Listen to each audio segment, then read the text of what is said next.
many punches to the end. I'll be honest, I never planned anything. I wrote nothing down or rehearsed. I thought I'd just come here, go how I feel, and I know we're all good people here, so I know no one will judge my family and how it is. Things have changed a lot now, do you know what I mean? So there's a lot of love and respect now. And it's been a journey, do you know what I mean? It's been a mad journey from good times to hard times, and I suppose we've all gone through hard times, do you know what I mean? But yeah, so all come from, childhood, brought up in Luton, Farley Hill, born and bred. I love my town, I'm a Countable State kid. I could be a multi-millionaire or whatnot, mate. I'll never change. I love where I'm from. It's made me who I am. And I believe that's what's always driven me and pushed me forward. My childhood was good, My childhood was good, I had that typical knock up ginger, throwing eggs, the typical stuff we do you know what I mean? Which we don't see these days in this generation, do you know what I mean? So give me a bit of character, but my home life wasn't the best, if I'm honest. I carried a lot of trauma growing up, but my childhood was good, I come from my uncle and my dad, 5 brothers, good people, always instilled, things in life, you never grass. If you get hit someone back, simple as that. It's rough and tough. You've got to be rough and tough when you're on a council estate. If you're not, you're an easy target, do you know what I mean? So I've always had that drilled into my head, and my dad's family, they're old school, they're 5 brothers, they've all done long, prison time, they're good people, they're just real honest people, and yeah, so I've always been around fighting as well. My mum's side, I love my mum, she's my rock, if I'm honest. We've been through some journey, but yeah, but home life was a complete different situation, which I do blame alcohol and drug substance, but Dad's a good man. I love my dad dearly. Had a lot of problems growing up, but I do blame alcohol. I will give you a little insight. The last holiday, or the holiday I only remember growing up, was always, and this was always as a thing growing up, was I'd always see my dad be a strong, good man, strong man, provide whatnot.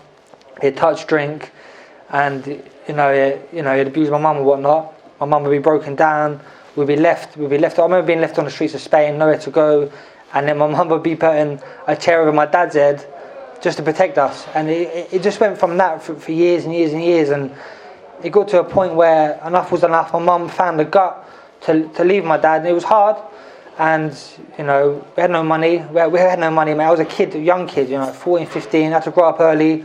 I had to provide. I had to become a man of the house early, So I used to remember Marks & Spencer's, Tesco's, going to the back of the shops, sneak the expiry dates, food, so we'd have that for dinner and things like that. We'd become homeless, into a refuge, and it just went on there. And that was the start of the whole, I had so much hate and drive, and I just thought I can't be like this. I don't want to be like this, and I don't want to touch every subject, mate, because it's I don't even want to embarrass my family, but it's some mad times, But all these times have put me where I am now, do you know what I mean? And I thank my mum and I thank my dad through that happening, because I can't be sitting here and playing the pity party, and I could go, it was hard. We've all gone through hard times, and some harder than others, right? But it's really made me who I am today, mate. And I just want the best for mate. I'll come from nothing, mate. Literally in and out of refuge, mate. Then my mum was with a fella, went to their house. Then I got fostered by a family. I remember booked for West Ham, right? Went to West Ham, and some family from Essex was saying, they were saying, you're alright, you're 17 years old and you're coming out. I was looking a bit scruffy and whatnot. He was like, do you want to come stay with us? And I was like, nah, it's a bit strange, you know what I mean? But then I ended up taking a move, and I thought from where I'm from to this place, I thought this is like a holiday. Do you know, I could leave my car doors open. So compared to where I'm from, do you know what I mean? So that was the first big step, and I was just with another family for a few years, But yeah, it's been a mad journey. It's honestly it's all part. It's character building, It's been mad.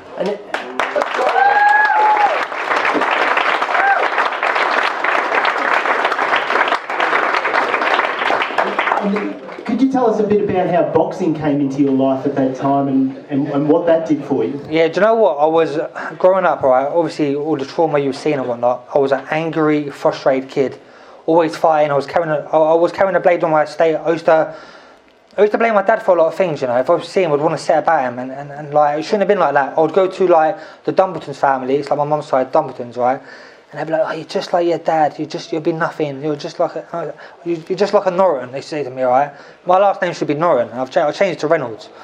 I thought to myself, because I had so much hate, you know what I mean? So like, growing up, I had that, and I went into school. And the school tried to label me like, oh, anger management and whatnot. I was getting in trouble, getting into fights, trying to make a few kid here and there doing the wrong stuff, as you do, and as we all, listen, fucking hell, it is what it is, you know what I mean? So, but it's in tough times, alright? So, a fella come in, Graham Earl, you know, did play a really big part of my career. Come in, done a bit of pads with me. I remember like it was yesterday, he was doing a bit of pads with me, and he's going, beautiful, lovely. And I'm going, mate, you alright? Like, I'm thinking, I don't know if he was like, I don't even know. I never had this love. Do you know what I mean? Like, I've always had this I've always been a father figure, but I never had this love and things like that. He's going, beautiful, lovely. And I thought, man, this is a bit weird. Like, you know what I mean? I think this is strange, right? But I loved it. Do you know what I mean? And like, instead of like going there to get our lessons, I went there because I wanted to learn. It was building me up. And then I said, I want to work in your gym. I'd love to come to your gym. So I went in there, and that was the first step that dictated my future, you know. Like, I got kicked out of school anyway, but instead of going down the hill where our school was, where we was robbing people, selling stuff, and doing the council estate stuff we done, and that's how it was, alright. I stopped doing that. I started running up the hill. It was 3 o'clock. Get my house to 3:30, and then running back to the gym for 4 o'clock. And I was never late, man. And like, from that day, like, I just felt love for boxing, mate. And I thought it was one of the boys. I thought I could have a row. I remember sparring some lad, mate. Put me down a few times, and I just thought that never happened again. And that was the first step into boxing, mate. Do you know what I mean? Yeah. And then obviously from there, you've had this amazing amateur career, Team GB. Yeah. And now professional. And obviously Team GB, the Olympics is on now, and a lot of your teammates are fighting over there. Could you talk a little bit about that experience with Team GB, but also your decision to turn professional and when you did, and what it's like for a professional boxer right now to build their profile, their brand, go up the ranks and so on? Yeah, so like, to be fair, I started boxing late, you know. Like, a lot of kids are boxing when they're 8, 9 years old. Had my first fight at 16, had 2 fights, ended the biggest national champions, ABAs, and you got lads here 50, 60, 70 fights, and I thought to myself, mate, like, what? I was like, oh, cool, like, do you know what I mean? I was just here to learn, but I was boxing for the home counties, and the home counties is normally the easiest region to win. And I won on a split decision against Kevin McDonough, I remember that. And I thought, mate, I've got to box London next, the best, Southpaw, Matthew Roberts. Then I beat him, and I beat Conor Hutchins, and I beat the England lad, Toby Osmond, got to the semis, and I got to the final, boxed Isaac McLeod, world number 2, and lost about 4 or 5 points to him. He's world number 2 Team GB, and I was like, mate, this is where I've got something here. And I won't even, listen, I'm not even talented, you know, like, I just work hard, I stick at it, I work so hard, man. I'm the first in the gym and the last out. I've got no talent, man. I'm not athletic, like, I'm nothing, like, if I'm honest, but I work hard, and I thought, alright, I've got something here. But as I was in the final, I saw the West Ham Repton lads, and I thought, mate, I need to go here. There's 7 or 8 lads in final. This club's proper. So I said to my mum, I was like, Mum, I need to go to West Ham. We had no money, nothing like that. I said, no, I need to, like, please, like, I want to make it. So my mum sold her jewellery. I sold like little things like my clothes, Stone Island, PlayStation, whatnot. I've got 300-400 quid. You think that's a lot? It's not. It's about 2 months on the trains, mate. They're expensive, right? So I've done that, and after 2 months being with him, right, Mickey May took me under his wing, right. Mickey May, absolute legend in the game, made over 120 national champions. I remember going into the gym, spitting sawdust, claret and blue. You know, all-time greats been there. Nigel Benn, Kevin Mitchell, the list goes on. Terry Spinks, Olympic gold medal. And I thought, mate, this is a proper gym. And I just excelled in it. After being there for 2 months, right, when the money ran out, that's when I won my first British national title, the number 1 in Britain, in ABC titles. I thought, alright, sorted. Then while I was there, obviously I'm looking all bummy and whatnot, bit trampy, struggling. The family from Essex said, you know, do you want to help in hand? And then I just ended up living with them, and it just excelled, mate. And I went to Hoddesdon for my senior, won the senior ABAs, then got into the England team, undefeated for England, had 15 fights for England. England captain, and then gone to the Olympic team, mate, and done 4 years. I was supposed to go this year, but COVID hit. I wasn't really too happy with a few things, mate, and I thought I'm my own man, I'll make my own decisions. I thought I'm going to turn pro, and I can't wait to have everyone there, mate. I've got a great backing, like a great following. The people support me, and I thought, good times ahead now, and I'm 2-0 as a pro, so this is where the journey starts now. Do you know what I mean? I've done my pedigree, I've done everything what everyone said, right, I could never do. You're never going to Olympic team, you never do England, you never do this, never do that. I had my own family and close friends say that, do you know what I mean? So I just thought, do you know what, like, I'll just stick at it, and I'll get there. Whether it's longer than others, I'll get there, you know? And that's something I would...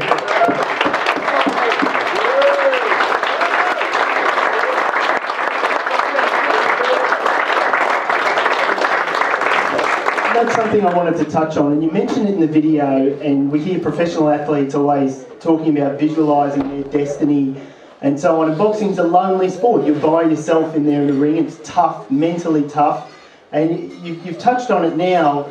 It'd be great if you could give us a bit of an insight of what that winning mentality is and that visualisation is. How does Jordan Reynolds get the job done and make these things happen? Do you know what it is, right? It's just where I'm from, mate. It's my drive. It's my everyday. That's my why. I say that's my why. Why'd you get up at 5 in the morning? Why'd you travel to the gym 1.5 to 2 hours every day? Why'd you do this? Because I've been through tough times. I've seen my mother suffer. I've seen my dad become a hard, strong man, right, and lose everything because of drinking alcohol. Become a fragile man. People taking the piss out of him, mate. They'll never have him back in the day. Do you know, I've seen that. So that pushes me day in, day out, mate. And like, I've always been a bit different from my family, if I'm honest. Like, when you're from the estates and that, mate, it's a lot of negativity around. And I always thought, do you know what, I've always found a positive and something to smile about. And I've always thought, I keep positive and I get somewhere.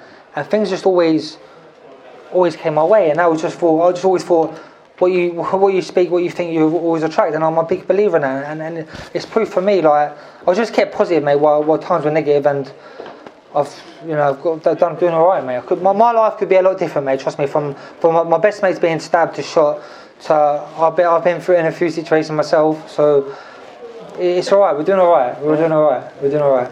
And on that note, what's next for Jordan Reynolds moving forward over the next few years? Well, so I'm signed with MTK Global, probably the biggest management boxing team in the world. Good people, good, real, genuine people. They know what that. For me, they're giving cancer estate kids opportunities, mate, especially when the pandemic was going, mate. They were putting us out. So I had 2 fights, I had 1 fight with no one there. My second fight was with a handful of people there. So now we just keep pushing on, mate. We just keep trying to make history in the town, all right? Keep, trying to inspire these generations off the block, and how it is hard times. That it is possible to change your life. It doesn't have to be talented, mate. You just got to stick at it. So that's the main thing for me, mate. But I want to be a world champion. Like, I want to be financially free. Yeah? Don't get me wrong, all right? World champions and that, yeah, that's the icing on the cake. But I love my people, mate. I'm a big ticket seller. Right? I can't wait to walk out and there's thousands of people there from where I'm from, and I've been there since day, mate. Be there and then have a drink with them after, mate. That's my dream, mate. That's what I love. I'm a people's person, mate. Like, just a normal kid from the estate, mate. Do you know what I mean? Like, I love my people, so I just can't wait to entertain for them, showmanship, bit of singing here and there, mate. You know what I mean? I don't know. And then have a few drinks after, mate, and go, all right, we've done all right, mate. And then on to the next, and keep winning these titles for my town and where I'm from. And like I said, mate, the generation, mate, we got to inspire the generation, especially now because our times are hard, social media and whatnot. We got to get them out. Let kids be kids, all right? Let kids be kids. It's alright to be cause a little bit of mischief or whatnot, right? Get them out. So I'm a big believer in that.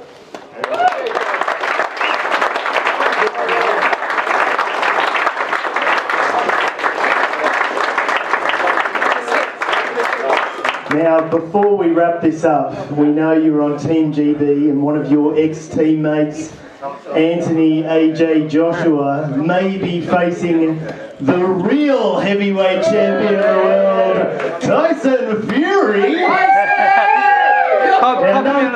No pressure right here, but we'd just like to get your opinion on how that fight's going to go and who you think's going to win. Well, as you probably speak to me now, you know I'm a people's person, and Tyson Fury is the people's champ, right? He is, alright? But this is what makes the fight so interesting, alright? AJ's a great fighter, alright? He's a great fighter. And he called this, being a realist, alright? He's dangerous, mate. He's dangerous. So, yeah, I know that. Yeah, true. But when it comes to extraordinary, freakish boxing talent, mate, you got Fury, mate. Naturally talent. You've seen what he's done. But it's one of them games, mate. Like if Tyson gets caught, then it's the end. But Fury's got the ability. My money's on Fury anyway. Yeah. Do you know what I mean? As simple as that. Not just because John's here. But I've always said he's a people's guy. He's a people's man. He's been through hard times. He's overcome it. What he's doing for the sport. But yeah. Yeah. Fantastic, excellent. Ladies and gentlemen, a massive round of applause for Jordan Reynolds. Thank you all for coming.